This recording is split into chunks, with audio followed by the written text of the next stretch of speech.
This is the form that opens every California divorce. Get it wrong, and it can slow your entire case down before it even starts. This is Form FL-100, the petition. In the next few minutes, I'll walk you through every section so you know exactly what you're filling in and why it matters. FL-100 is the document that legally opens a family law case in California. That could mean a dissolution of marriage, which most people just call a divorce, a legal separation, or a nullity, which is an annulment. Near the top of the form, you check a box for which of these three you're requesting. Everything that follows in your case flows from this one filing. The spouse who files first is called the petitioner. The other spouse becomes the respondent once they're served. Filing first doesn't give you an advantage in how property, custody, or support get decided. It just means you're the one opening the case. FL-100 almost never goes to the courthouse alone. You'll generally file it together with a summons, Form FL-110, which puts standard restraining orders in place and officially notifies the other spouse.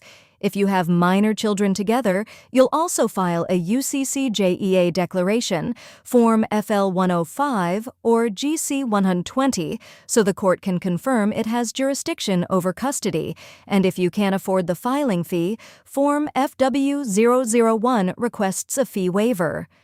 Now let's go section by section, starting at the top. Section 1 is Case Information and Parties. Here you enter the county, the names of the petitioner and respondent, and once it's assigned, the case number. Use full legal names exactly as they appear on your marriage or partnership certificate. Not a nickname, not a shortened version. Section 2 asks for statistical facts, your date of marriage or domestic partnership, your date of separation, and the resulting length of the marriage. The separation date matters more than it might look. California is a community property state, so that date generally marks the point where property and debts stop being shared and start being separate. Section 3 covers residency. If you're requesting a dissolution, you'll confirm that you or your spouse have lived in California for at least 6 months, and in the filing county for at least 3 months. If you're requesting a legal separation instead, you can skip this requirement entirely, since a legal separation doesn't end the marriage.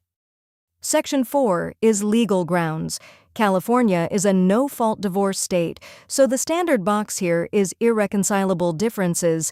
That means the marriage has broken down and can't be repaired. You don't need to prove anyone did anything wrong, and the form doesn't ask you to. Section 5 covers minor children. If you and your spouse have children together, you'll list their names, birth dates, and where they currently live. This is important. Only list children from this marriage or partnership. Children from other relationships aren't part of this case, even if they live in the same household. Listing minor children also means you'll need to file that UCCJEA declaration we mentioned earlier.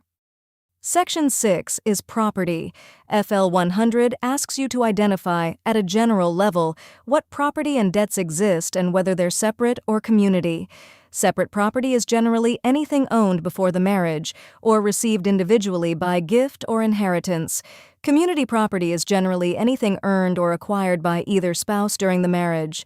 You're not listing every single asset here. That level of detail comes later in your financial disclosures. This section just flags that property exists and needs to be divided. Section 7 is spousal support. You'll check a box indicating whether you're requesting support, reserving the right to request it later, or asking that none be ordered. This doesn't set a dollar amount. It just preserves your options going forward. And Section 8, Requests for Relief, is the last section and one of the most important. This is where you check boxes for everything you're asking the court to grant: dissolution or separation status, property division, spousal support, attorney's fees, and if it applies, child custody and child support. Be thorough here. In a default case, where the other spouse never responds, the judgment generally can't grant more than what you actually asked for in this section. Now, the mistakes that show up most often: leaving the requests for relief boxes incomplete, which can limit what the court can later award; listing an inaccurate date of separation, which affects how property and debts get divided; Forgetting to check a box for legal grounds, omitting minor children, or filing without the required UCCJEA declaration, using a nickname instead of a full legal name, and filing in a county before actually confirming the residency requirements are met. Once you file, you're not done. You'll need to serve the respondent with the filed petition and summons, generally through someone over 18 who isn't part of the case. The respondent then has 30 days from service to file their response. California's mandatory 6-month waiting period starts on the date of service, not the date you filed, and it can't be shortened even if both spouses agree on everything. Both spouses also need to complete financial disclosures before the case can move to judgment. Filing fees for FL-100 generally run about $435 to $450, depending on your county. If you can't afford that, Form FW-001 lets you request a waiver or a partial waiver.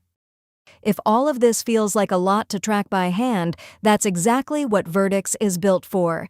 The wizard at Virdix.co walks you through these same questions in plain language and fills out your FL-100 for you, free during beta.